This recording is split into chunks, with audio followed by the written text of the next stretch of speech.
Sleep is the enemy of the movement. We have some very important work to do. We had a very lively discussion last night about a number of topics. And what was clear about last night, there are a number of issues that we want to address, from issues around teacher quality to issues around the use of calculators in mathematics. All of these are issues. So part of our challenge and part of our goal is going to be achieving some level of alignment. Alignment in how we create this pipeline so that we can provide all students a fair and substantive opportunity to learn. And when I talk about alignment, it reminds me of the story that I heard about this old Baptist preacher who was preaching one Sunday, and he said, you know, we're going to go throughout the city and grab all of the alcohol and dump it in the river. And the congregation got roused up. Then he said, then we're going to go all across the state and grab all of the alcohol and dump it in the river. The congregation got roused up even more. He said, then we're going to go all across the nation and grab all of the alcohol and dump it in the river. And the congregation gave him a standing ovation, and he sat down and he turned the service over into the hands of the director of music. And the director of music said, let us turn to page 357, hymn 357, let us drink from the river. It is important that we have alignment in the work that we do so that we ensure that we're working from and for the same cause. And while many of us have come from different roads to get here, different states, different parts of the country, the spirit of why we're here is all the same. That we want all students to have a fair and substantive opportunity to learn.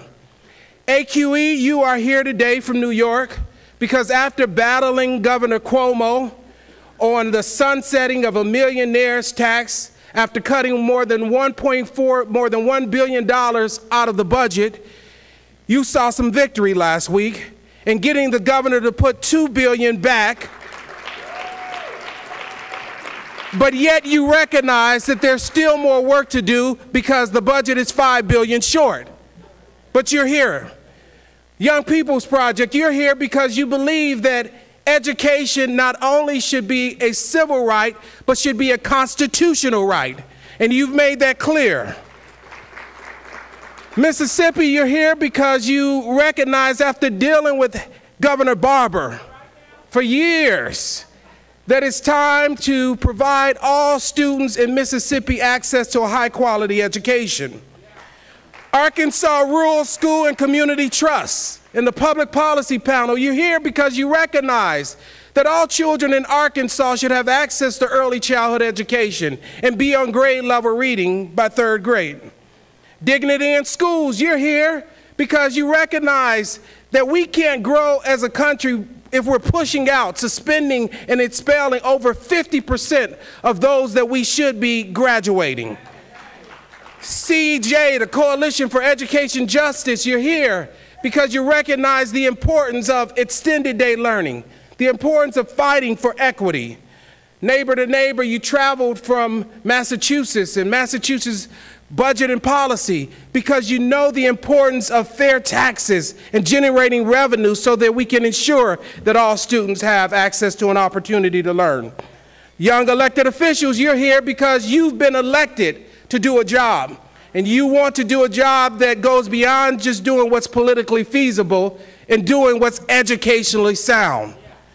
And AEJ, the Alliance for Educational Justice, you're here because you challenged our president and Congress, and you said, reauthorize ESEA. And in the first quarter, they told you, well, allow us to do it after the election. And then in the second quarter, they said, well, allow us to achieve some bipartisan compromise. And then in the third quarter, you recognize that bipartisan compromise is not a proxy for educationally sound policy. And now in the fourth quarter, they're telling you again, let us wait till after the election. And we're all here because we recognize that we've waited 4 quarters and now we're in OT. But OT is not overtime, but OT is opportunity time. Time to ensure that all students have access to a high-quality education. Opportunity time is going to be less about the questions that we ask now and more about reclaiming that moral authority that we talked about last night and offering the proposals that are necessary to move us forward. Opportunity time is not about us being on the defense any longer, but now it's time for us to move forward and push elected officials, candidates, and others to do what's necessary to make what's educationally sound, politically feasible, so that we can put into law and institutionalize many of these policies and practices that you all have been advocating for. That's why we're here. And I just believe that if we're here because though we've come many different routes to get here, that if we're here for this cause, it's time that we declare and we make it clear. From this day forward, we're declaring that it's opportunity time. And from this day forward, as we go back, we're going to hold those who have been put in places where they can make a change accountable to those principles that we have actually been advocating for. And some of those principles I want to highlight. In our Declaration of Opportunity. And each of you all will have a copy of this Declaration of Opportunity, either on your chair or on your table. But essentially, it's a 10-point commitment that says, first, we're going to commit and have others commit to ensure that all students have access to early education by 2020 and increase the percent of students on grade level reading by 100%.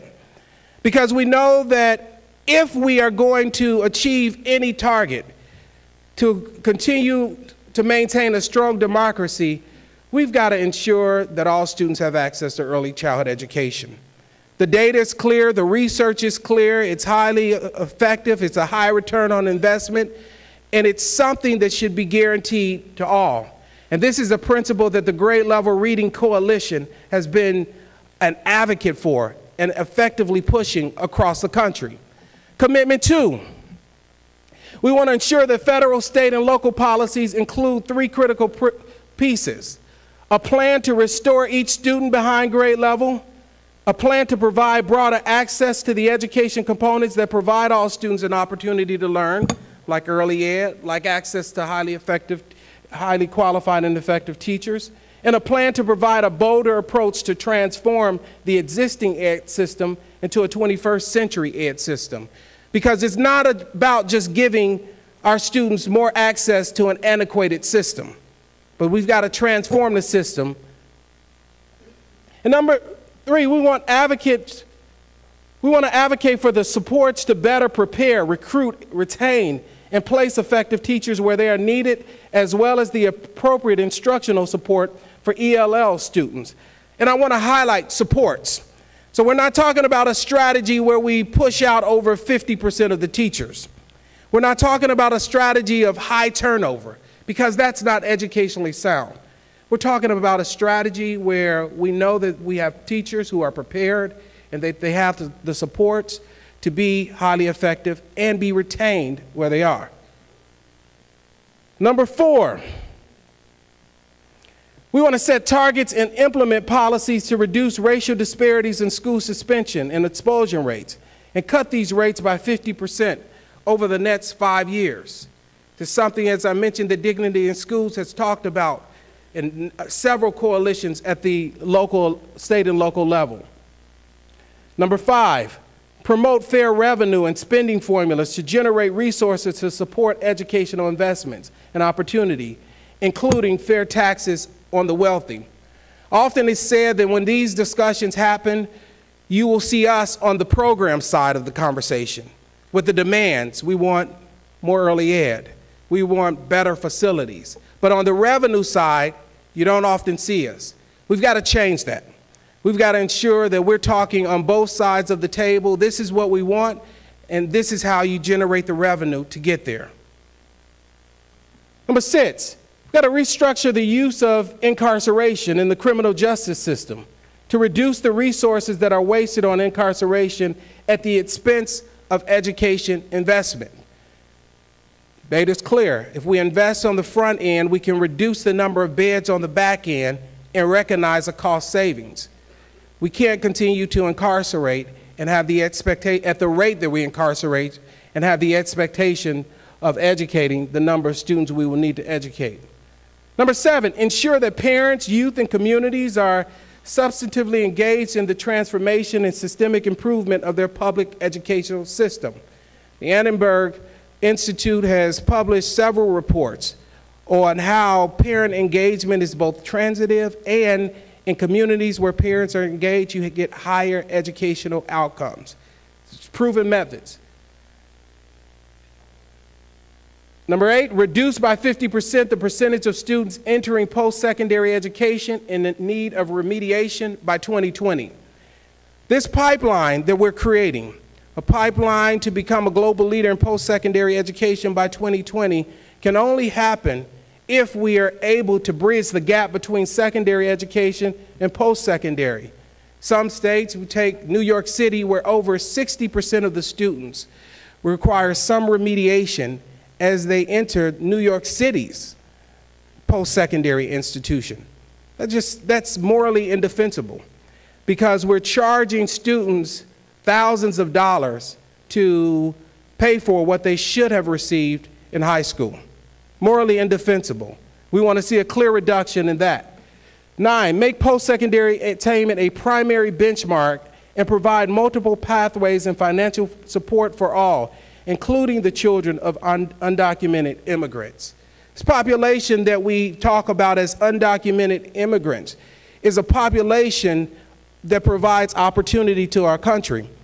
I don't know if you've recognized that if we are going to achieve this national goal that the President outlined of being a global leader in post-secondary education, we have to retain more than 8.2 million students.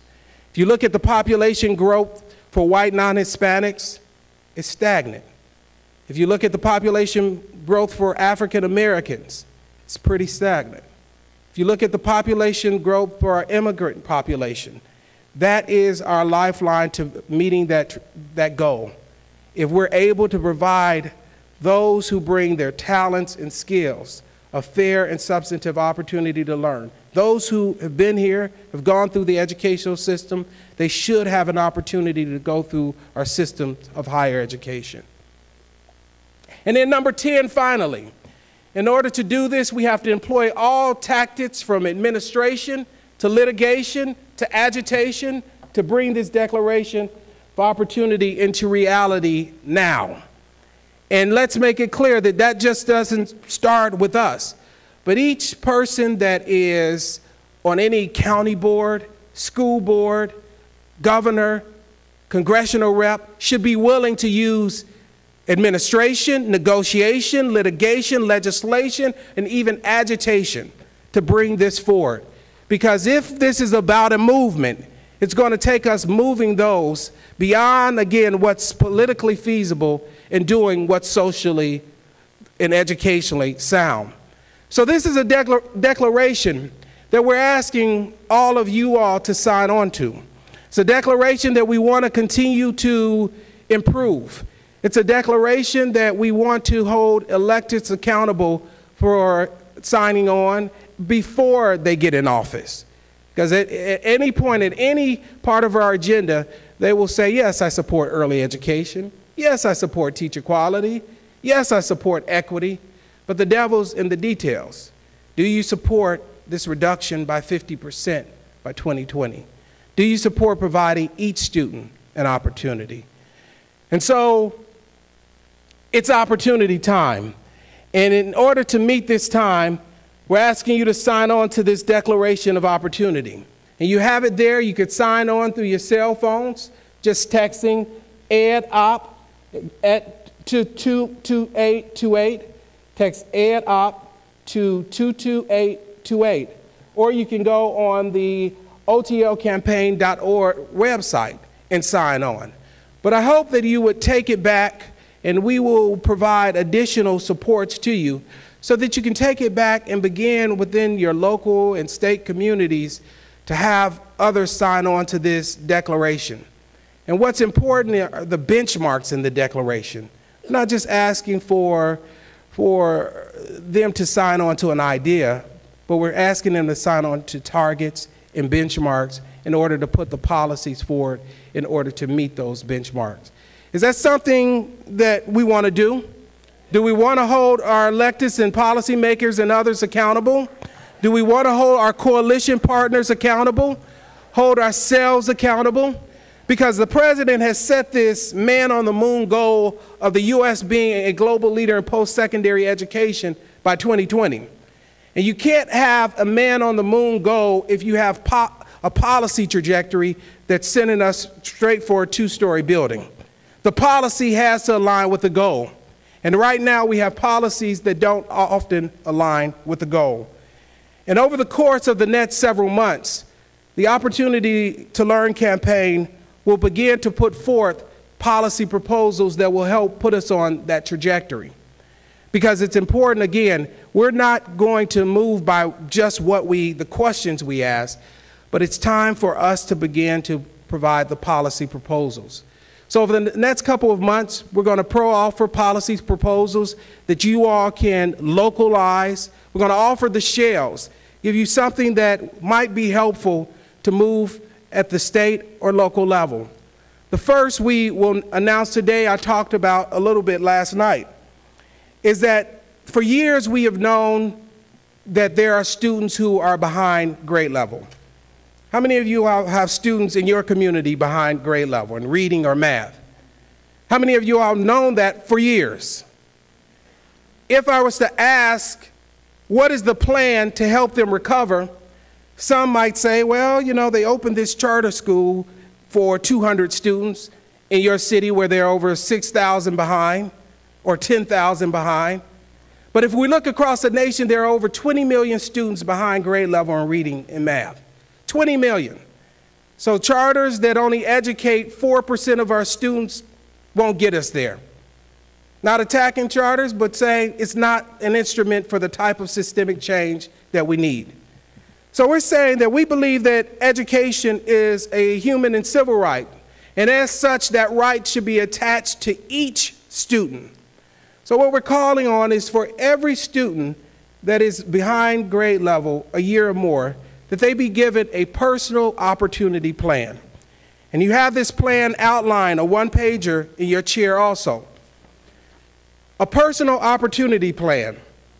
And as a part of that plan, they would receive additional academic supports, whether it's tutoring, extended day learning, summer enrichment programs, additional social supports, mentoring. How many of y'all know we already have the data that proves having a mentor actually works? And I'm not talking about having others try to say, well, let's find some volunteers to mentor, but mentors that are paid for out of the city and state coffers. And I've said this over and over, there's some who say that that's too radical, look at the budget crisis, but we pay for probationary officers out of the city and state coffers every year. And we pay them to mentor our people, to send them to a place where it costs more to keep them. It seems to me that we will want to invest on the front end, minimize the need on the back end, and recognize that cost savings. So let's ensure that they have additional academic supports, additional social supports, and last, we know that there are health barriers. We know that there are health challenges that serve as barriers to our children's opportunity to learn. Dental, eyesight, mental health. Let's ensure that those students that are a year or more behind have those checks as a part of their opportunity plan. And this is not a plan that they would stay in perpetuity, but it's a plan that would sunset after 2 years. Ensure that there could be a case made to say why a student should extend it for an additional year, but we want to make sure that there are the intense inputs are provided and supports that are necessary so that students can catch up. And while a student is under a plan, there should be a different disciplinary policy governing that student. It's not the knee-jerk reaction of suspend or expel. If you must discipline with suspension, in-school suspension. If you must discipline without a school suspension, suspend to a mentoring program, a faith-based institution. But wherever the child is sent, educational services should be maintained. And finally, if there are schools where over 1/3 of the students are eligible for an personal opportunity plan, what we would say is the district should take some efforts to connect those services directly to the school. And it's an approach that a number of organizations have talked about, doing a comprehensive needs assessment, but connect those plans directly to the school and build the type of community schools that the Broader and Bolder Coalition and Annenberg and others have talked about. So this is our thought leadership in this proposal. And I do think it's time for us to offer the proposals, localize them, but then advocate for them, because this is opportunity time. If we look at the graduation rates at 50% and for Black and Latino males under 50%, I'm not sure that we have another 10 years where we can sit on our hands and play politics as usual. So I'm glad that you made your journey here today. I'm glad that we have a group of advocates who said, if it's to be, it's up to me. But I'm also excited because we have everything that we need to do the job. And it takes committed individuals who are willing to come to places like you are today and force themselves to share ideas and become aligned. So I say that sleep is the enemy of the movement today, because we are building a movement today, and we are also building the structures for a campaign that we will push through administration, through legislation, litigation, agitation, whatever it takes, because we represent a population that whatever it takes is the population valuable enough for us to fight at that level. And as a part of our commitment, we were able to recruit someone who can help us coordinate in providing the supports necessary for you all to push this campaign at the local level, because it's your campaign. I'm glad that we now have on board a new national director of the Opportunity to Learn campaign, someone who was a teacher in the classroom, who taught social studies in DC public schools, so she has a little street cred. Fairfax, someone who has her master's in education, secondary education from George Washington, and someone who has done the tour in DC, who's worked on the public policy side of the issue. And that's why I think we're blessed to have as your supporter, as your director, as the person, as your liaison to provide you the support that you need in order to be better advocates, stronger advocates, and the resources that you need. I want to announce your National Director of the National Opportunity to Learn campaign, Tina Dove. Help me in welcoming Tina Dove.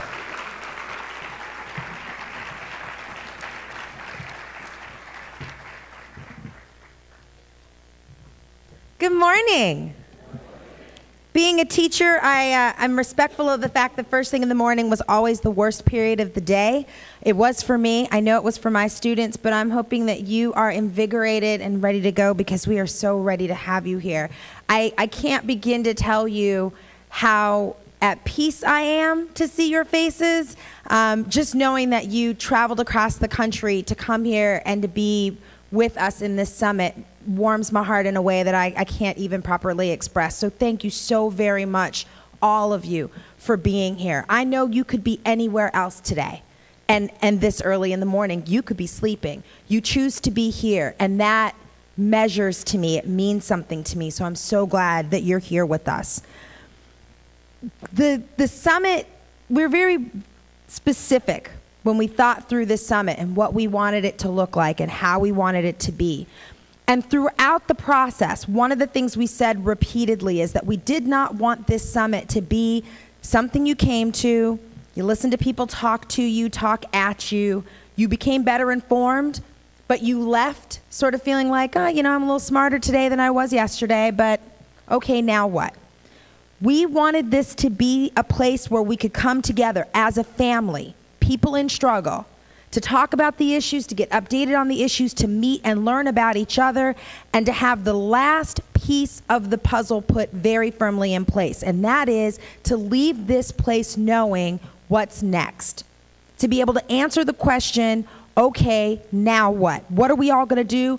What are our marching orders? And let's get to it. So my goal with this summit, and my goal with the time here that we have with you, is to make sure that we successfully get to that space. That at Saturday at 1:30 in the afternoon, when you leave here, when you depart, you will know what the next steps are. You will know who are the people in the struggle with you, and we can hit the ground running at 1:31 p.m. on Saturday to move this campaign forward. Towards that end, I want to encourage networking. I know you all do that very naturally, and I know sometimes that when you come to these kinds of events, there isn't a whole lot of time to do that. We've built into the day time for you to do that. We've built space into this conference place for that. To the left of you is an area that we are calling the OTL Cafe and Resource Center. Many of you have brought materials with you that you want to share to help others know more about you, your movement, the work that you're doing. We encourage you to put it in that space, mill about there. That's where all the coffee breaks and things are going to be, so you're going to be kind of forced to be in that space. But take this opportunity to meet someone else. I've found in the work that I've done here so far and the travels that I've done is that so many of you know the work you're doing in your own state, in your own community, but you don't know that somebody in another state, in another area, is doing the exact same work, and you all don't know each other yet. I want to correct that. I want you all to know each other in this struggle, because that is that connectivity that's going to make this national movement stronger. So please network as much as you can. Build those relationships. I wanted to focus my comments this morning very specifically on one particular member, one particular aspect of our community, because I felt like after last night, which I think was a very good start off, I think some people kind of left there feeling, all right, this is good. Some people left there kind of agitated and not so happy. But one particular group that I know felt uncomfortable, and I want to speak directly to them this morning, are the youth members. I know there were some that left last night feeling like you didn't have a space, your voice wasn't heard, etc. I want to be very, very clear with you. You will not, at this summit or in this movement, be relegated to a space of silence. I, as your campaign director, will not tolerate you being relegated to a space of silence. This movement, this struggle is yours. And we, as the adult people in this room, stand firmly behind you as you lead us in this struggle. This is your struggle. Do not for 1 minute in this house will you feel like you have no voice. So take advantage of that opportunity. Teach us, let us know what's going on, and we've got your back. Be clear about that. I also wanted to make sure we're very clear about the fact that we cannot do this work on a national level unless we are a united people and a united campaign. This is the people's campaign. It's never been anything but, and it is the people's movement, and it's never been anything but. So we will focus our attention as a group and as a people in this struggle to make this movement stronger and to make it move forward. Thank you again. Thank you so very much for being here. We can do this. We will do this together. And I am so excited to have you all here to be a part of it. And it is my greatest life's honor to get to serve you and do this work with you, shoulder to shoulder. I'm in this with you, and I'm so proud to be here. Thank you so much for coming.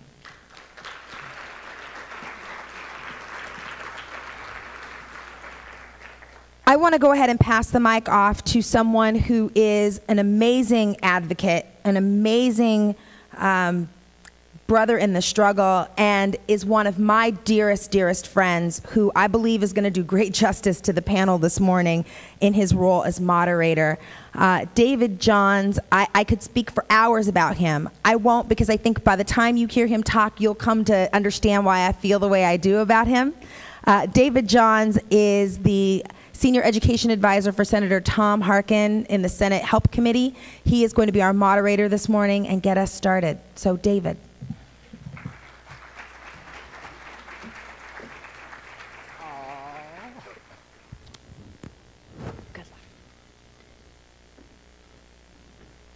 Good morning.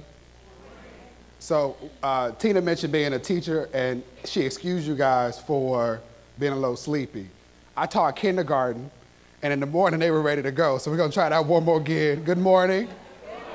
All right, there we go. I want you guys to keep that energy. I want to invite the panelists up to take their seats while I sort of do the intro so that we can continue to run.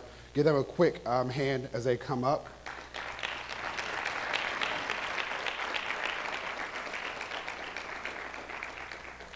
So my job today is to facilitate a conversation. Everybody say conversation. We are not going to talk to each other. We are going to start a conversation. Everybody say conversation. So you, as active participants, have two jobs today. Everybody say two jobs. There we go. The first job is to share the information that you receive.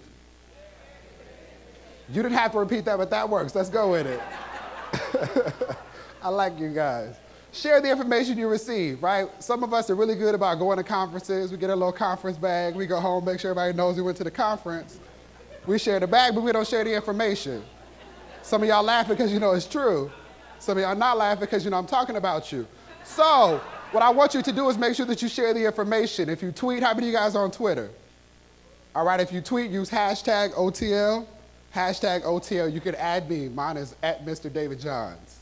All right, if you don't tweet, when you go home, at least commit to sharing your information with 2 friends, right? And not just friends that you talk to every day. Tina talked about networking, right? Coming to conferences like this are important because sometimes doing the work of trying to educate kids, as I say at the bottom of my emails, teach the babies, it's hard work, right? And so sometimes you don't want to have the conversation with the person who just doesn't get it, right? But you guys are here because you're capable of doing the hard work, right? Right? So what that means is you need to share the information that you receive about how important it is that we do the work to provide every child, every single child, regardless of the zip code they've been born into, the genetic code that they've inherited, every single child the opportunity to dream and then develop the tools to achieve those dreams, right? So that was the first one, right? You got that? That was a lot? Ask a friend if you need the footnotes. The second thing is you're going to participate. So we're going to start, we're going to facilitate a brief conversation. I'm going to ask everyone to talk a little bit about the work that they do as it relates to why they're here. I'll give a little bit of a preface. I'll give you a softball to get us started. And then I'm going to turn it over to you. So that everybody's thoughtful about this and you can't say I didn't tell you, here are my rules of engagement. You need to ask a question. Everybody say question. Don't pontificate. Don't give a manifesto. Don't even read a poem. Ask a question. Everybody say question. If you start to do anything but ask a question, I will interrupt you. I'm going to say sorry now, but I will interrupt you. That's just so we can continue with the conversation. Everybody feel good? Yes? All right. We're going to start the conversation with, actually, Tina, let me do this. Actually, let me back up. Let me have all the youth stand up, because Tina hit on a really important point. So all the youth leaders, will you stand up for a second?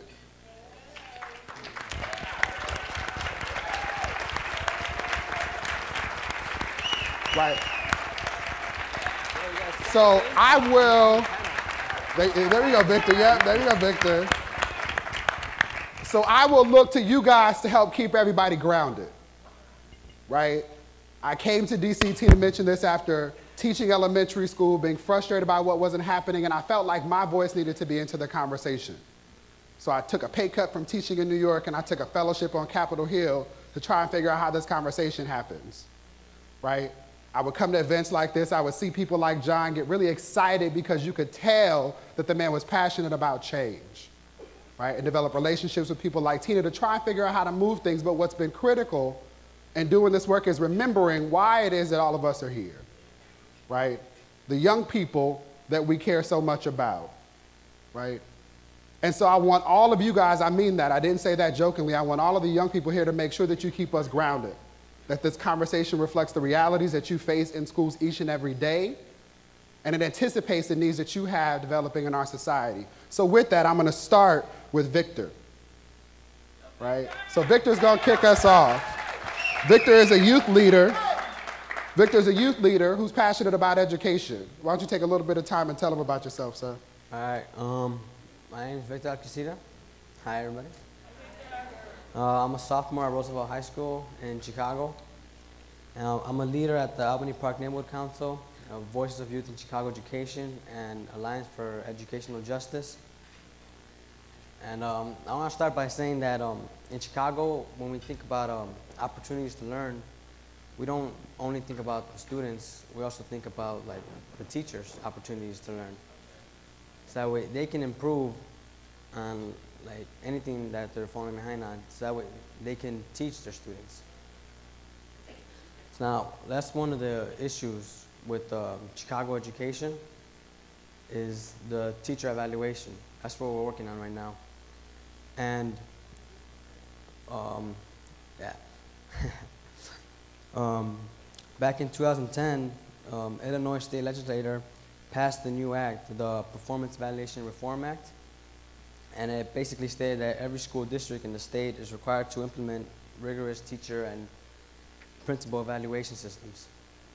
Now, the only problem with that is that the Chicago Public Schools is making it so that it's for firing teachers and not improving them, like showing them where they need work on. And they're also trying to emphasize the test scores. They're trying to like make that a big part on the teacher evaluation. Now, we, Voice, and Chicago Teachers Union, we've partnered, and we have like some shared demands, and one of them is like teacher evaluation should be used to help teachers improve instruction. Students should have voice in the teacher evaluation process because the students are the ones in the classroom. Test scores should not be given a lot of weight in teacher evaluation because some students aren't good test takers. You know, like when you're taking a test, you kind of stress out, you get timed.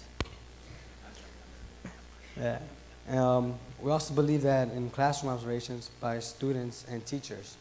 Because, again, they're the ones in the classrooms. So right now what we're doing is we're also holding a press conference in front of CPS, and we're going to release this. He's prepared, he has notes. Yeah. It's the Student-Teacher Principles of Unity on Teacher Evaluation. And we're basically just gonna like run through it and talk about it. And also another issue in Chicago is the zero tolerance with disciplinary code. But I don't really want to get into that right now. I also have another one after this, a little workshop. And yeah, it's in the A3 workshop in Taft Room at 10:30, right after this. Yeah. See, he said, I'm gonna tease you just a little bit so you know you wanna come. But I'm not gonna let you off the hook that easily. So, Victor, you're from Chicago, yeah, right? And how many people listen to Kanye West? Not a whole, okay, so enough of people in the room. So he has a song called Murder to Excellence. And in his song, what he does is talk about and he compares the violence in some of our occupations abroad to the violence in Chicago, right? And he talks about how in one night there were 51 murders of young people, of people that look like those of us on this panel. And so for a second, I want you to talk about what it's like being a student living in Chicago, right? Where the goal is not only to go to school and get a good education, but it's to get to and from safely. Well, kind of buff, so. I don't really get picked on that much. But I've seen it around me. Just recently there was a fight in the bathroom with two girls, twice in one day, in Roosevelt. There were videos and everything on YouTube. And I didn't really like see the whole thing, but I saw like she had black eye and everything, and she's most likely gonna get suspended because it was in the bathroom of the school. So, you know, and it was also on YouTube, so everyone's seeing it, and eventually, like, the school will find out. So there's a lot, like, of violence around that area where I'm from. I don't really know about other areas, you know. I stay in my area. It's cozy. Yeah. And basically, yeah, there's like a lot. It's not like it is kind of hard because, you know, you're in that area and you're trying to focus on getting a higher education, and there's like people running around shooting each other and, you know, getting into fights, and it's not healthy for like a kid growing up like that. So give this young man a round of applause. So two very important points that we're going to come back to. Becky, I'm going to come to you, but first we're going to talk a little bit about community engagement given the last piece of the conversation. But we talked a lot about the importance of teachers, right? And how often we've talked about the need to assess students to see where they are. And the more recent conversations about the way in which we assess educators, right? How many of you guys just have gone through public school and have been able to identify the good teachers? Did you have a test to do it? No, but you knew, right? So the challenge for us is trying to figure out how to translate that internal gut feeling when you know it and you see it to something that's fairly objective, right? So I'm actually going to flip that, given that. Becky, why don't you talk about, Becky Pringle is the secretary and the treasurer of the NEA, the National Education Association, the nation's largest education association representing teachers, administrators, and those committed to the movement. She is a committed educator. She's a classroom teacher, which I always like to note and celebrate because far too often you see people in this conversation who do not know what it's like to be in a classroom. She has more than 31 years experience in Pennsylvania and has done quite a bit, including chairing the NEA's executive committee on ESCA reauthorization. Why don't you talk a bit, if you can, a little bit about the points that were touched on in terms of teacher evaluation in your opening remarks. Good morning. Good morning. I am a middle school teacher from Harrisburg, Pennsylvania, and I want to congratulate and thank the Schott Foundation and John and Tina for doing this incredible work. And I want to thank you too, David, for starting us off with Victor. He's the reason why. Let us never forget, he is the reason why.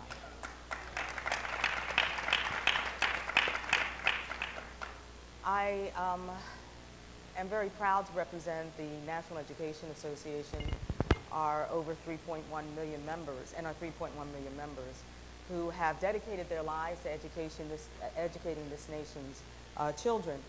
Our mission speaks to the fact that we are advocates. We're advocates for education professionals, and that we are dedicated to uniting not only our members, but the entire nation to fulfill the promise of public education. That's what we're about. Just yesterday, we had a public unveiling of our Commission on Effective Teachers and Teaching report. Almost a year and a half ago, our president, Dennis Van Roekel, put together a group of highly accomplished teachers.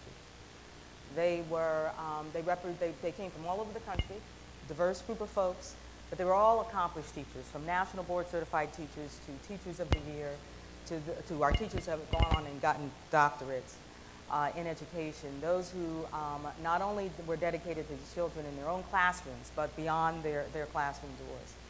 And they worked for over a year and, is it?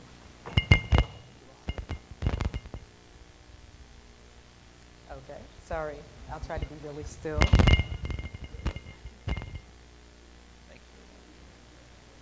Am I good? Now she's afraid to move.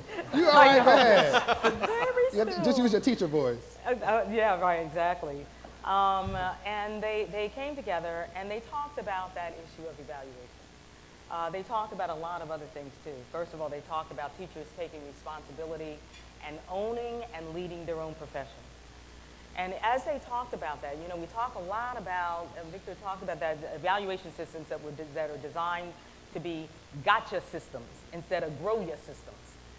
Evaluation systems should be very clear and focused on improving professional practice. That's what they are supposed to do. We know that there are teachers in classrooms who need to be exited out of the profession. But you should never design a system around that. You should be designing that system on making sure that they are getting the professional development training and needs, supports that they need to grow and get better. And so this commission is calling for those evaluation systems to be built to a large degree on what we call peer assistance and review. So that their colleagues are the ones that are coming into their classes. They're not coming in for 20 minutes every 3 years to determine whether they're effective teachers or not. They're not using a test to determine whether they are effective teachers or not. They are calling for being held responsible for student learning and all of the components of that, making sure that we look at our children as the whole child they are, making sure that we provide them with the services and supports, surrounding them with the resources they need to be successful, and that we as teachers need to take responsibility for that.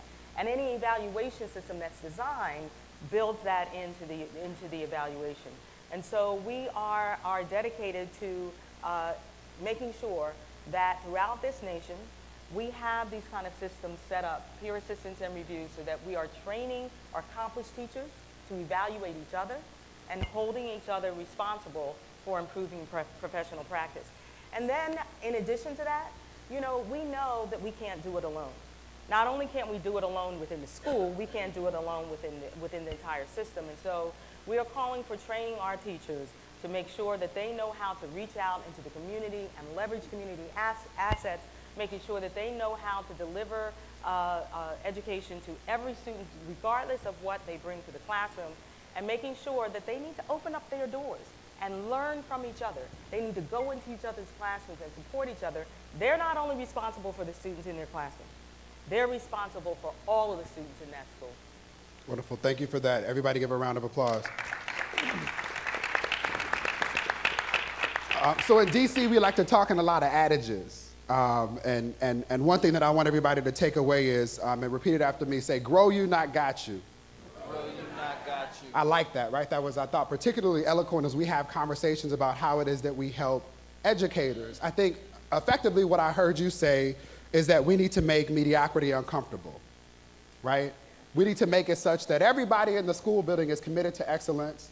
Everybody understands that every child inherently wants to figure out the world around them and their place within it, and is striving toward ensuring that every child not only has that opportunity, but maximizes that opportunity. And if we do it in a thoughtful way like you've articulated it, if you're lazy, or you're not committed, or you don't really believe in those kids, it should show, right? How many of you guys have been around your friends and somebody tries to, you know, tell a joke or jump into the conversation and they just miss that step and it feels a little awkward, right? That's how we want to make it when we're talking about bad teaching. So again, let's say that one more time. Grow you, not got you. Grow you, not got you. Perfect. And the last thing that Becky talked about was the importance of acknowledging that educators can't do it alone. Right? How many teachers are in the room? That's all right. That's just my background music. There are a couple teachers in the room, right? Far too frequently when we think about the challenges that all of our students face, and Victor talked a little bit about one of them, sort of violence generally, we fail to acknowledge all of the responsibilities that educators have. And sometimes in doing so, we miss opportunities to acknowledge the role of parents and engage community partners, right? So with that in mind, I want to invite Wendy, who's the president of the Public Education Network, or PEN, one of the largest community-based school reform networks in the country, to talk about the importance of making those strategic connections. Thank you. I also want to, are you here? No, okay. Can you hear now? All right. Maybe Yep. you want to come up here? No? You want to give up your chair? Okay. Anybody got a joke? Now, this never quite happened to me in public, but That's all right. The first thing you learn in DC is that you have to be flexible, that's the truth. right? Sometimes you're sitting in a meeting with a member and the buzzer goes off because there's a vote on the floor. Yeah. Yesterday, if you were sitting down planning your day, if you did anything like me, you looked on the TV and thought for a second they were having a flashback to Virginia Tech, but realized no, people are actually still crazy. Just got to be flexible, got to roll with it. I Go ahead, think Miss you Wendy. can hear me now. All right. Good morning. I'm very pleased to be here. I'm Wendy Puriefoy. I'm with Public Education Network. I want to congratulate the Schott Foundation and John and Tina. Schott has been doing this for a long time. This is what, the third? The third summit. And we'll be back here for at least the next 10 years doing this work, because that's what it takes. It takes a long time. I'm the daughter of a teacher and the sister of a teacher. So one of the things that we think about is schools cannot do it alone. I actually had a teacher who wrote my grammar text in school because she felt that the textbook that we had wasn't good enough. So I had the opportunity to go to a great public school, but that public school was supported by a community, because even back then, less than 25% of the population had school-age children. So one of the things that we've got to think about is, how do we engage and educate the public to know what it needs to know and understand, and also know that they have three key responsibilities that they have to carry out. One is, it is the public that sets expectations for the quality of education that kids receive. It's either what they will tolerate, how bad it is, or what they demand for how good it's going to be. The second is that they elect public officials to carry out those expectations, and we have to monitor them. We have to make sure that they do their jobs, and if they don't do the job, then we have to take them out of office. And so when you think about it, less than 5% of the people in local communities turn out for school board elections, and yet the school budget is at least 50% or more of the town's budget. So there's just not enough full participation. The third is that we allocate resources. So we either say we're going to give more money, either through our tax base or through the bond measures that we're willing to pass, or we're going to allow the money to be spent on things that we know are not working. But we are more in charge of the quality of our schools than we give ourselves credit for. So at Public Education Network, we are a network of community-based organizations born in communities, set up by these communities, to really focus on improving the achievement gap for the children who need it the most. They started out working with teachers and really supporting teachers in their professional development, and now have really moved to very sophisticated work with teachers, and were the incubators of the teacher residency programs that you see happening around the country, and they have done it in cooperation with teachers. The other work that they have done is really to help build communities' intellect about what does it take to have a good school. What you need to know when you're electing a school board member.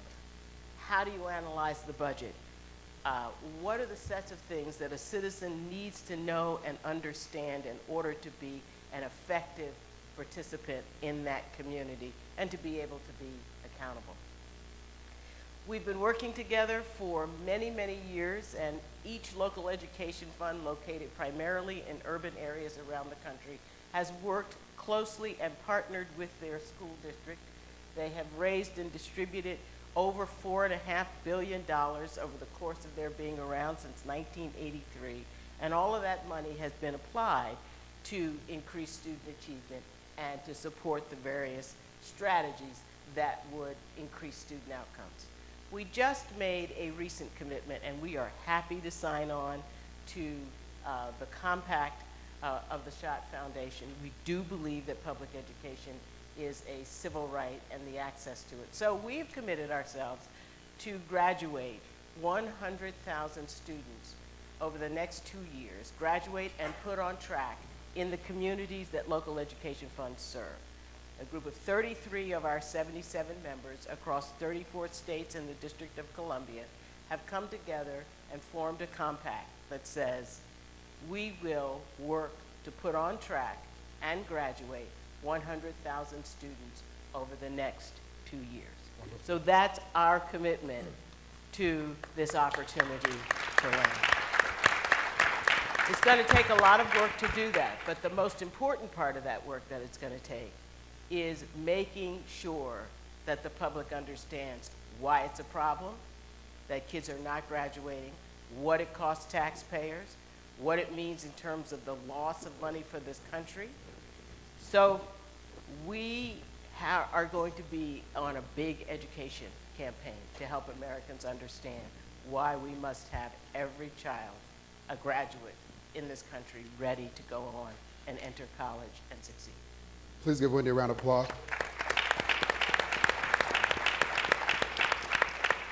So what I want to make explicit is the last point that you just mentioned, how utterly important it is for us in this room to make the case about why it is that we need to be having conversations about the state of public schools and opportunities to improve them and to ensure that all of our kids have an opportunity to learn, right? Because for some people, right, for those of us who do this work, we toil in it, right? That's our reality. But for a lot of people, they don't understand why that's even a conversation that needs to happen.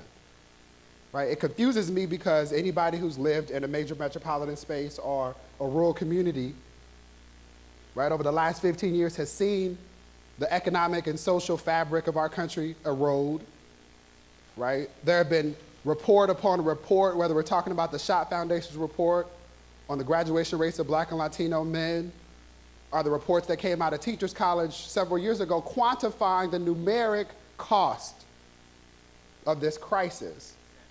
Right? In spite of all of that, we still need to have these conversations because people just don't get it.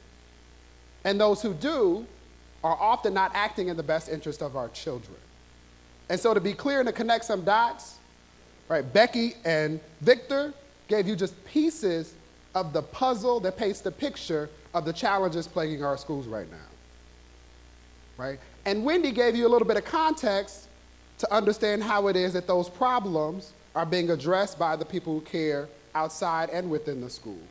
And before we open it up to you guys to get into the second deliverable, don't think I forgot, right? We have two more individuals who are going to speak about how to have this fight, right? Because John talked this morning about sleep being the enemy of the struggle, right? So to be clear, this is a fight, right? John often says crisis. I've been hearing him say crisis for the last 5 years.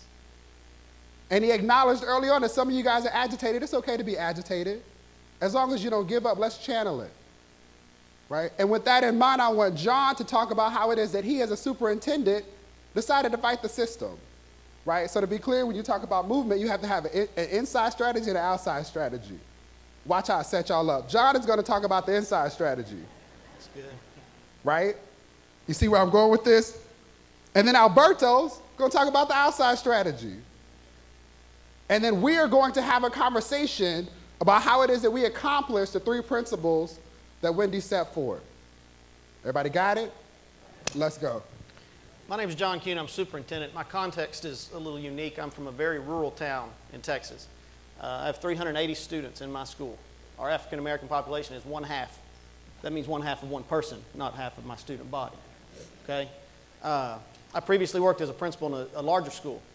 And this past legislative session in Texas, I was troubled, and a lot of teachers are troubled because of the devastating education cuts that we've seen. And what was most troubling is we don't fund schools equally in Texas. Some schools get $8,000 a student. Some schools get $4,000 a student. What troubles me is there's no data that's been published to show, is there a correlation between the complexion of your student body and the level of school funding you get? I think that correlation exists. I think the darker your student body is, the less funding your school gets. And all it takes is a scatter plot, but nobody's built that scatter plot. A lot of us were troubled when these cuts came, and I was so troubled because our expectations are rising, but our resources are dropping. You're asking me to do more with less, and it's vital what I do. What I do is vital. So I was so agitated, I wrote a letter, and it was inappropriate, and it was ugly, and I addressed it to my legislators. It was an open letter, and it was based on the Alamo letter where William Barrett Travis said, "Come and help us. We need help." I just copied his letter, and I changed it, and I applied it to education. I said, "We need help. We need help." And there are a lot of people like me. There are a lot of white Republican teachers in Texas that are troubled right now because of what they see going on. We want to help children. Policy hinders us. And accountability in schools, there are a lot of things I could sit up here and gripe about, accountability in schools. But I want to point to one thing that we have to hold on to, and that is a disaggregation of data. We never agonized over the poor children like we agonize over the poor children now. Now, you can take tests or leave them. You can figure out a different way to measure our progress, but we have to disaggregate data so that I agonize over those children and make sure I do everything I can to help those children. I have to do that. I have to be pushed. I don't like to be pushed, but I have to be pushed, and my teachers have to be pushed. So we've got to hold on to disaggregation of data. But we're at a crossroads right now in our schools. And there are two ways we can go because accountability has gotten us to this point. And we can either go this direction and move towards exclusive schools that some kids get into that are funded privately, or we can go the direction of wraparound services where we address the needs of these kids and really make a difference. The last point I want to make, and where this has brought me and where I think this is bringing a lot of people to in my community where I'm at, looking at unfairness and realizing it's there.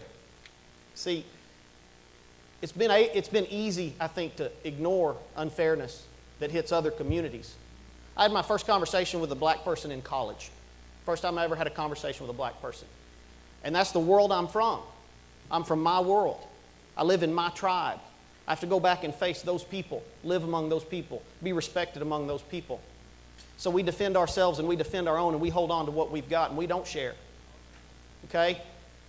But what a lot of teachers are realizing is you've asked us to save these poor children. You've asked us to lift up these poor children, minority children. And what we're running into is a glass ceiling where I can only go so far with passion. I can only go so far with talented expertise and good lessons. I can only go so far because there's a societal problem holding me back.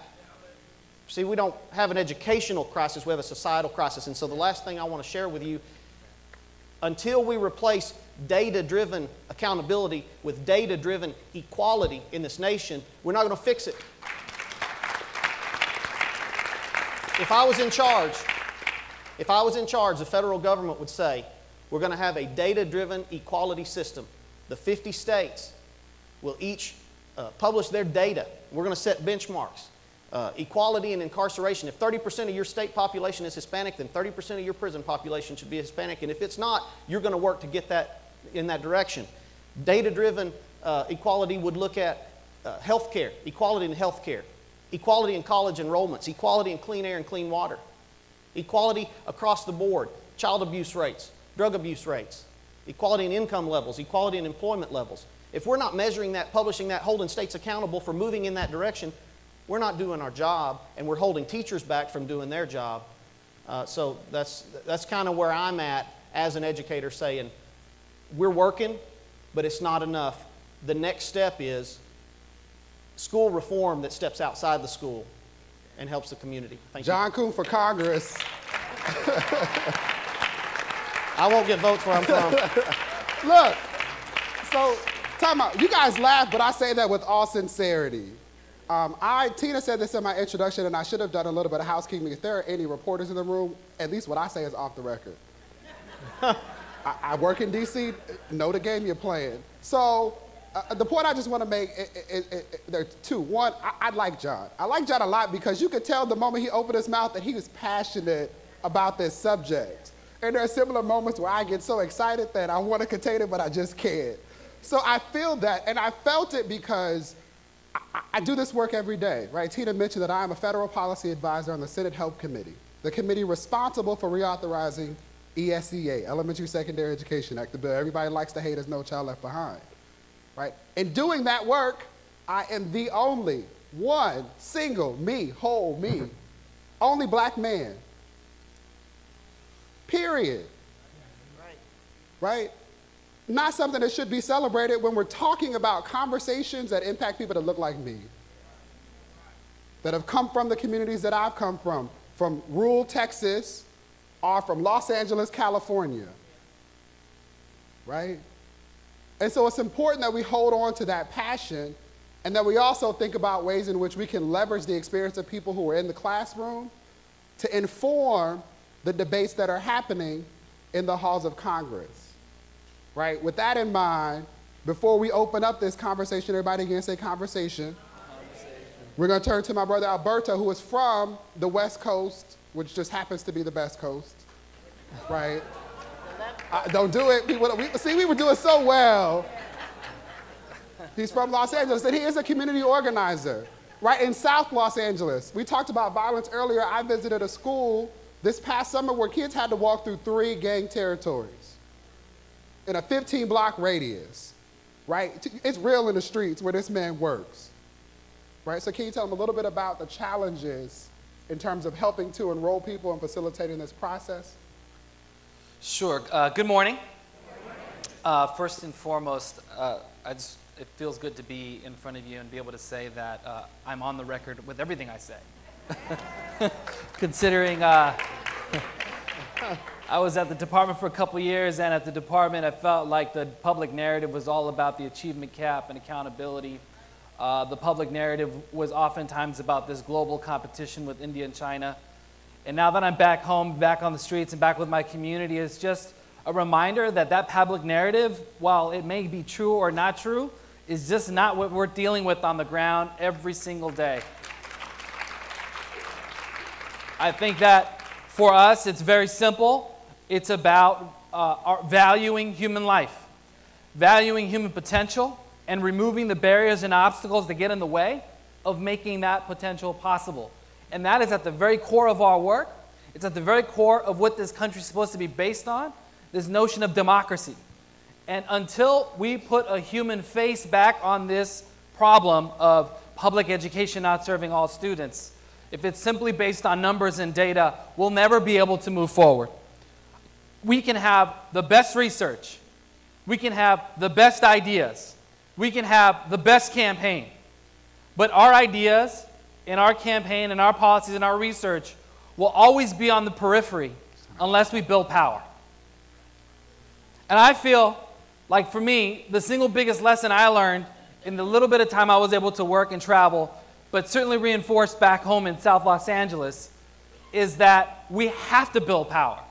And I just want to take a second to think about the Occupy movement and the impact it's had on this country and the crossroads that the Occupy movement is at. It certainly has captured the imagination of the country. It certainly has had an impact on the public narrative, where when I was in D.C., the Tea Party took over and are slowly coming back to take their castle, right? Come to take their Congress, and they're itching to get their White House back. They're ready to get it back because they just don't, I think it's too black, right? Yes, I'm no longer working for government. It's great. And there's a clear mobilization. And for the first time now, we have a country that's mobilizing, pushing back, and says, you know what? Corporations are not people.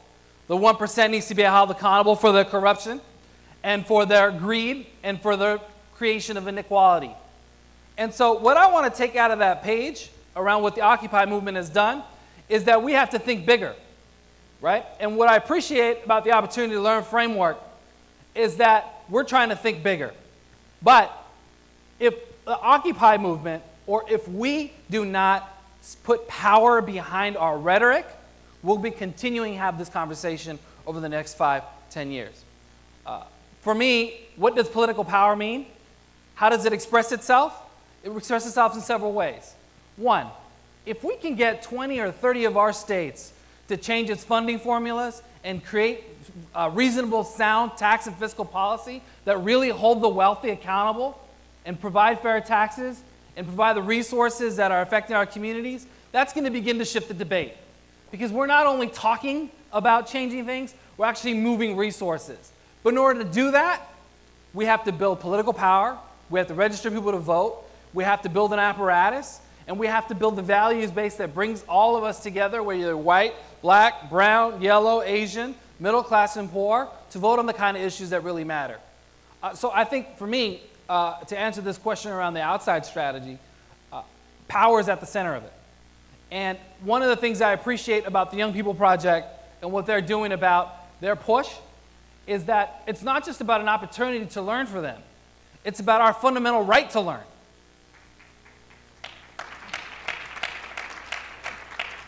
And we have to remind folks that this is not just about a handout to give me an opportunity. This is a fundamental human and civil right that is promised in our country.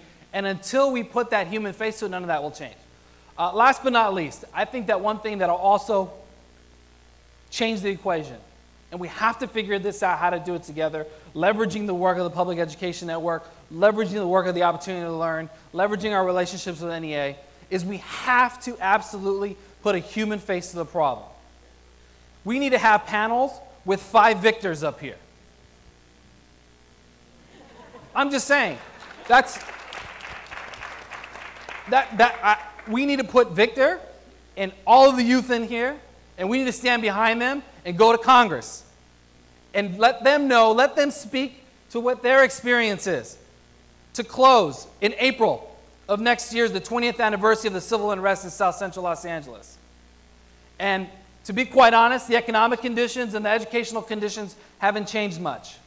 I don't expect that another unrest or civil or riots, however you want to call it, may or may not happen. That's not really my point here. But my point is, how do we create the political will necessary to take the anger and agitation that folks felt around the civil unrest and channel it to something more reasonable around bringing about the changes that our communities need across the country to change this so-called achievement gap? Give Alberto a round of applause. So one of the powerful points that we just mentioned is that power is at the center of the movement. And I think John and Tina, especially when acknowledging the youth in the room, helped us to also acknowledge that people are at the center of the movement. And essentially, I think the question that we're all grappling with is, how do we get closer to the tipping point, right? The point at which we, in the education space, start occupying classrooms and school buildings, right? I say this, and while you guys were talking, I had in the back of my mind, have you guys seen the movie The Lottery? Right? So I had in the back of my mind 2 scenes, one where they were having a debate. There's a woman who's a principal who's trying to ask for the opportunity to go into a school building, and she's literally battling with members of the city council about her credentials as a white woman trying to educate kids of color. And I paralleled that with the scene in which they were having a community meeting to talk about the fate of this school.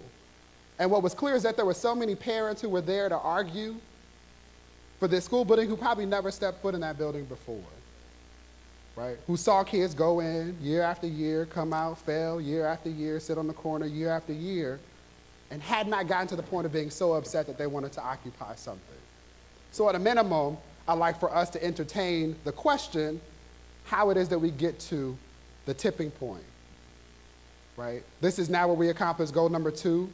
We have about 15 minutes for Q&A. Again, I stress the word question.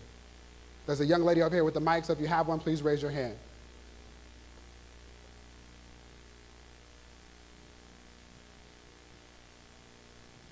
Thanks. Hi, my name is Josh Rovner. I'm with the National Assembly on School-Based Healthcare. There's been a lot of talk today and last night about teachers can't do it alone, educators can't do it alone. We see this in school-based healthcare, but I just wonder what it is that we in this room can do to really break down those silos and to say Medicaid is an education program, vaccinations are an education program, community transformation grants are an education program. So what is it that we can do to work together and make sure that we're all fighting together, not fighting for the same tiny pot of money, but work together on these issues that we know support student achievement? Becky, will you take this one, and then Alberto? I used the phrase before, whole child. We know that our children are not just about, test scores. That's not what it's about. It's about nurturing them in mind, body, and soul. And so you're absolutely correct. We have to bring to bear all of the resources. One of the things the NEA has done, we traditionally have worked with the U.S. Department of Education. That makes sense. But we've now reached out to the Health and Human Services and other departments, Department of Energy and Environment, because we realize that we have to bring all those resources to bear. As I listen to this conversation, what came into my mind is we all know in this room, power is not conceded. It's not. We have to own and we have to take our power. And when I think about probably the most important part of the Opportunity to Learn campaign is their understanding that the power lies in the collective action of you. Those folks on the grassroots, at the grassroots level, coming together and making sure that we surround our students with everything from safety, making sure they go to schools where it's bully-free. We need to make sure they have health care. NEA was one of the leaders in the fight to pass our national health care, because we know that our children who come to our schools, if they are not healthy, they can't learn. If they don't have glasses, they can't learn. If they're hungry, they can't learn. We know that we have to provide the services for all of those children. So I would say to you that what you're doing here today, in fact, shout out to one of our NEA directors in the back from Milwaukee, what they are doing at that level, at the state and at the level of the city and counties around this country, to build that coalition of the willing, which you are, the coalition of the willing, to come together, parents, communities, service providers, to make sure that our students have the success that they are entitled to in this country. Both Alberto and Wendy want to get in, so I'm going to also ask if you guys would be brief so we can get through as many as possible. I'll be very quick. I agree. I think that what NEA is doing is on the right track. We think too narrow when we're only focusing on the Department of Education. We absolutely have to call on the entire federal government to engage in a new war on poverty, a war on poverty that's based on the principles of the poor people that are affected by the issues of this economic crisis. Until we call on all federal agencies to intervene to address the issues of poverty that affect our schools, it's not enough. But that demand alone won't be enough if we don't put our organized voice behind it. That's the only thing I want to say about that. I think we have to demand on federal government to do it, on our state government, and our local governments to make that happen. Wendy?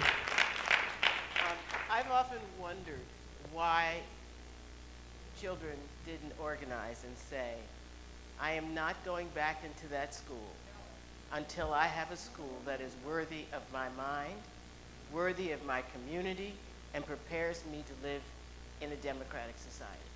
I do not understand why children walk into schools every day and don't have books.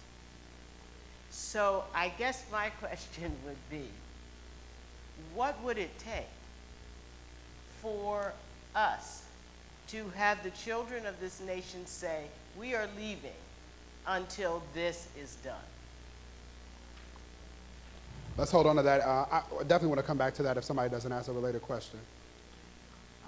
Hello, my name is Christina Arasi. I am from Boston. I am a member of the Boston Student Advisory Council and as well as Youth on Board, and I want to direct the question to Victor.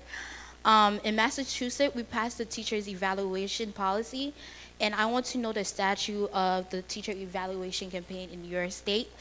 And I want to know, do you know any other organization that is working around this campaign? Because we want to connect and work together and start a national campaign and to push this forward. So I want to know if your organization will work with us. You better build a coalition. Go for it, Victor. So the question was the status of the legislation and then whether or not you were going to participate in this coalition she's offered. Wait, what was the first question? What's the status of the legislation? Do you know? Status of the legislation around teacher evaluation. Do you know what's happening at the state level? And it's okay, let's do this. Tina Dove is gonna be responsible for getting you an answer on the status of the legislation. You see this woman right here? Make sure you hold her accountable, right? Everybody, y'all see that. So she'll get the first one. Then the second one is, are you willing to work in coalition with the young people in Massachusetts? Well, Voice is right now thinking of expanding. So like we've partnered with different organizations already. So I think like working with Massachusetts would like help because they're not that far apart, right? Right. That's all right. And as long as the goals are aligned, you can make up for the distance. Yeah. I see, is there one over here? Right here, ma'am. Yes, ma'am. Good morning. Roberto, I'm glad to see you're free. Thank you. Wait a minute. My name is Zakia Ansari. I'm the Advocacy Director for the Alliance for Quality Education, and I'm a member of the Coalition for Educational Justice. And as we sit here, we're sitting here watching our blackberries between yesterday and today because New York City is releasing 47 closures of schools, and we're waiting to see which school is going to be the one that gets the axe. And there's something wrong with that. In New York City, 117 schools have already been closed, and if you look at the data and statistics, our kids, especially kids of color, are still at the bottom. So clearly this strategy is not working. And so my question is, Roberto, you kind of touched touched on and around the organizing, which is what we do in New York City, right? It's parents of color that normally, like we heard yesterday, some people kind of suggested that, sure, that we don't get involved, and we are involved in New York City and New York State. So what is it that we can do from the national level? Because clearly these policies are coming from there around school closures and transformation and everything else to be behind victors like you shared, as parents and community members like we are, to really push something because we're at the tipping point in New York. I mean, I think we need to join the Opportunity to Learn campaign and build strategic relationships between these different national efforts, because I felt like one of the single biggest problems with organizing right now is that there's way too many silos, and there's way too many. There's the Alliance for Quality Education, there's the Alliance for Educational Justice, there's the Public Education Network, there's the Opportunity to Learn campaign. Can we build an umbrella large enough for all of us to fit? Is there a tent big enough for all of us to fit? And what the Occupy movement has done is they said, we are the 99%, everybody can fit. And so we need to take that model and get past some of our egos, past some of our agendas, and say, look, what are 3 or 4, I mean, we got 10 here. What are 3 or 4 things that we can really get behind? And we have the use of technology. I mean, the Arab Spring that took place all over the Middle East, so much of that was based on Facebook and technology.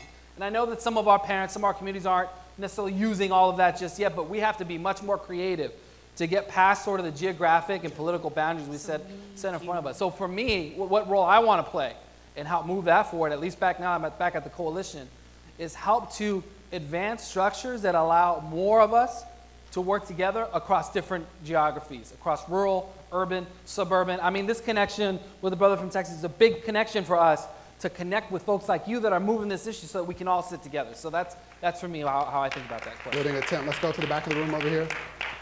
African American males and other minority students have been the subject of a lot of legislation which has resulted in the Individuals with Disabilities Education Act. But yet they have not been beneficiaries of the legacy. So my question is, how can we ensure that children with disabilities, even if they're in the regular classroom, have an opportunity to learn? I'm going to ask John to take this one. The question is, how can we be sure that children with disabilities have the opportunity to learn in the regular classroom? I know that that's at the forefront of a lot of what we do in the public schools, a lot of what we talk about in the public schools. And we struggle to provide students with equal access to the learning that goes on in the classroom. And from the teacher side, we run into difficulties trying to teach different levels of students at the same time. So that's a struggle that we deal with. One of the things that in Texas we contend with, one of the things that Texas has in place to push us in the right direction is a system called performance-based monitoring. What that requires us to do is to report data about our students with disabilities. Which tests do they take? Do they take the regular standardized test, or do they take a special version of that test? And there are benchmarks that we are required as a school district to meet. And if we don't, then there are consequences for our school. So that's the system that's in place to push us in the public school where I'm at to educate those kids to the highest level possible. Does it work flawlessly? Probably not. Is this not working? Oh, no, it's communication. You're doing great. Is there a better way? There probably is, but sitting here right now, I don't know what that is. Can I add something? 1 second, just a quick check-in, because I'm about to get the axe. Okay, so let me just get a sense of how many more questions there are. Quite a few. There's never enough time to have this conversation, and I take that as a good thing. What I want to do is I want you to get in really quickly. Real quickly. Real quick. We need to hold our elected leaders accountable for the promise they made when IDEA was passed. They promised to fund that at a 40% level. That has never happened. The closest we ever got was 17%. And we know what happens. That funding gap gets passed on to the local level, and that's why our kids aren't getting the resources they need in those classrooms. Let's quickly try and take both these questions, and then we'll see how many people we can answer. Let's go here first and then here. Just a question. Jerry Kelman, Gamaliel Metro, Chicago. We are organizing locally and nationally. We're getting our butts Just a question, sir. We're getting our butts kicked in the media, and What do we do about that, especially when our friends, and I mean that personally as well as politically, are leading the charge to take democracy out of education, leading the charge to close schools, liberal Democrats, Barack, etc. How do we stop getting our butts kicked in the media so they can hear the story? To the public conversation. Let's go over here with the young person. So my question is just really quickly. The umbrella I see is that we should unify under a national student bill of rights. So my question is, when will we start advocating that student rights is the forefront of any opportunity to learn in the educational movement? Okay, let's see if there's one more question on this side, and then we'll let the panel wrap it up. Yes, I went to a closing high school. I'm currently working at closing high school. So my question is, what alternatives do you have to closing high schools? Because obviously it isn't working. Okay, so what I want to do is start to my left. John, we're going to work our way down the panel. You can answer any of the 3 questions that were posed or offer some final remarks. I think the answer to the first question is getting your butt kicked is the conversation. And you just keep getting your butt kicked and you keep kicking back. You go to the meeting, you have those conversations, and you stand there and say, this is not right. And let them come back and argue. The one thing about unfairness is it's indefensible in the end.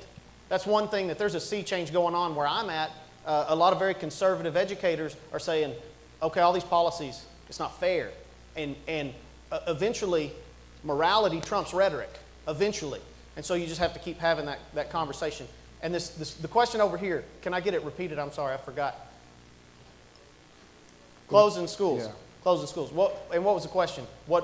What's the alternative to closing schools? Yep. The alternative to closing schools is funding schools appropriately. And schools with greater need more money. And schools with greater need wraparound services. And at some point, the people of this nation have to love poor children, black and brown children enough to give them what they need to be safe and strong. That's what has to happen. That's the alternative. Give John a round of applause.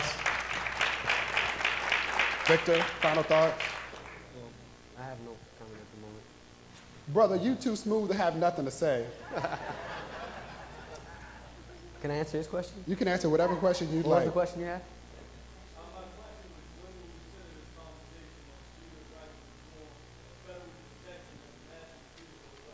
Let me ask you this. What would you say to encourage the youth who are not in this room to become a part of this movement? Well, if you're not a part of it, you're the ones in the high schools right now. We're doing this for you, so that way you can get a better education. So if you don't join it, you're only making it harder for yourself. Give the brother a round of applause. Becky, final thoughts? Yes, absolutely. We need to make everything we do student-centered. Everything we do has to be student-centered. And we need to, as the adults in this room, we need to make a commitment to that. How do we take over what's going on in the public, and how do we stop being bashed? And we need to be putting forward a positive, proactive agenda. I could not agree more with the agenda the Opportunity to Learn campaign has put forward. That is a positive, proactive agenda that's very specific and calls for very specific actions, and we need to get behind that. And lastly, I would leave you with this.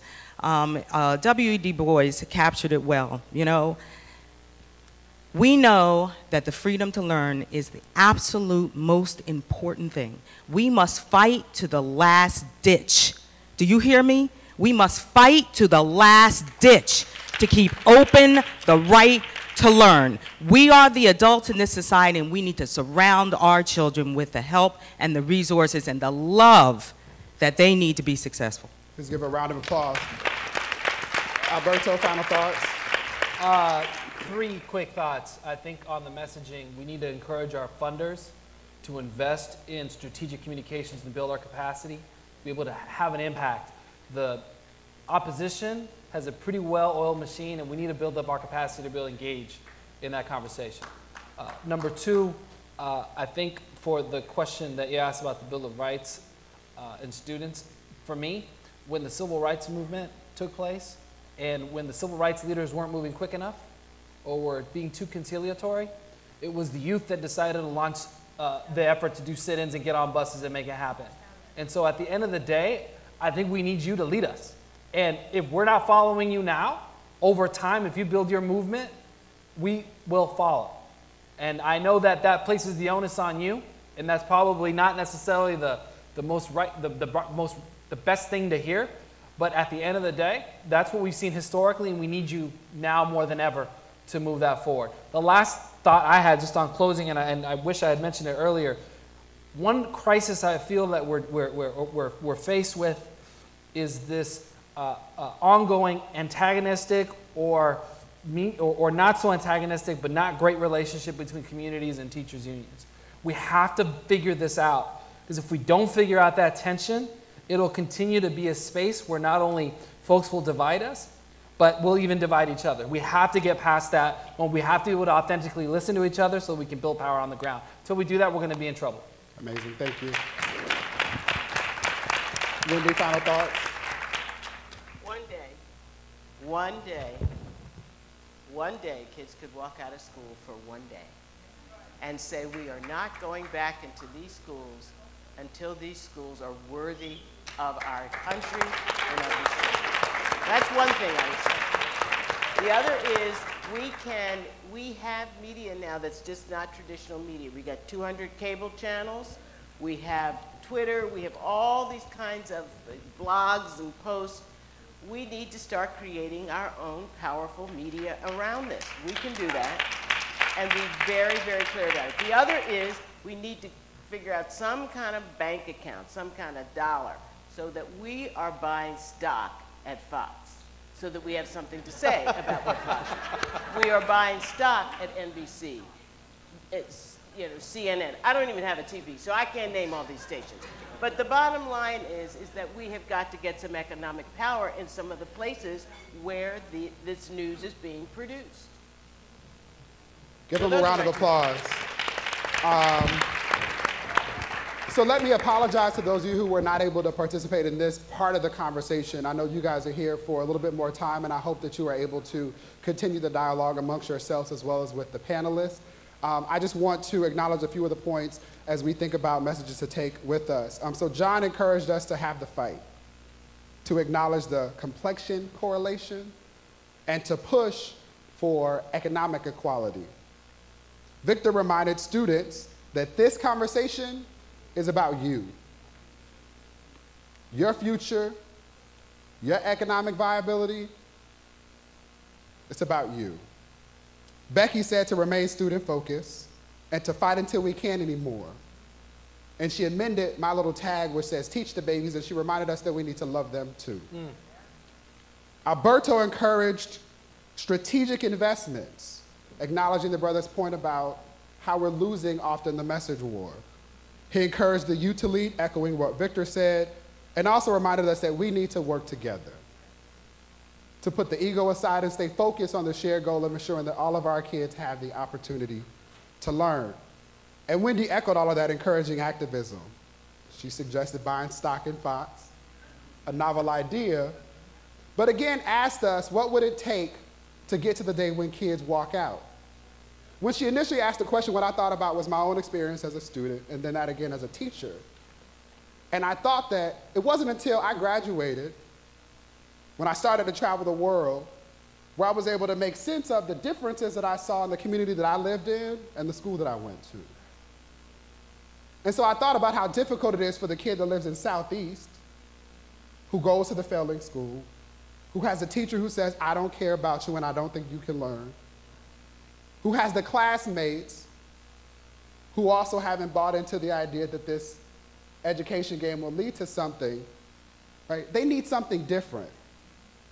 And so I want to encourage you guys to do one of two things. One, acknowledge the role that teachers play, right? It is a thankless job. I said earlier I took a pay cut from teaching to come here to do this work, right? And far too infrequently do we forego the opportunity to simply acknowledge that what they do is God's work, right? So if you don't have kids that you can help them find a way to thank their teacher, find a way to reach out to the teacher that made your dream possible. The second thing I'm going to borrow from Bill Cosby, and this goes back to where we just were.